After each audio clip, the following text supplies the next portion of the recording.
അതേ പരാതി നിയമാനുസൃതമായിട്ടുള്ള നടപടികൾക്ക് വിധേയമാകട്ടെ. നിയമത്തിൻ്റെ വഴിക്ക് തന്നെ പോകട്ടെ. അതാണ് ഞങ്ങൾക്ക് പറയാനുള്ളത്.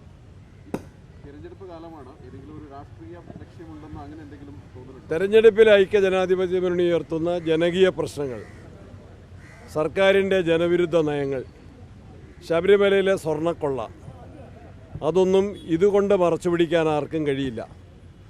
രാഹുൽ മാക്കൂട്ടത്തിൽ ഇഷ്യൂ കുറേ നാളായിട്ട് കേരളത്തിൽ മാധ്യമങ്ങളിൽ ചർച്ച ചെയ്യപ്പെടുന്ന വിഷയം തന്നെയാണ്. ആ വിഷയം ഉയർന്നപ്പോൾ തന്നെ രാഹുൽ മാക്കൂട്ടത്തിനെ കോൺഗ്രസ് പാർട്ടിയിൽ നിന്ന് സസ്പെൻഡ് ചെയ്തിട്ടുണ്ട്. അദ്ദേഹത്തെ കോൺഗ്രസ് നിയമസഭാ കക്ഷിയിൽ നിന്ന് സസ്പെൻഡ് ചെയ്തിട്ടുണ്ട്.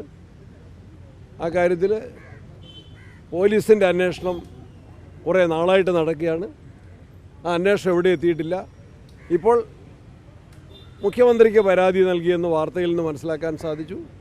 ആ പരാതിയിൽ അതിൻ്റെ നിയമാനുസൃത നടപടികളുമായിട്ട് മുന്നോട്ട് പോകട്ടെ.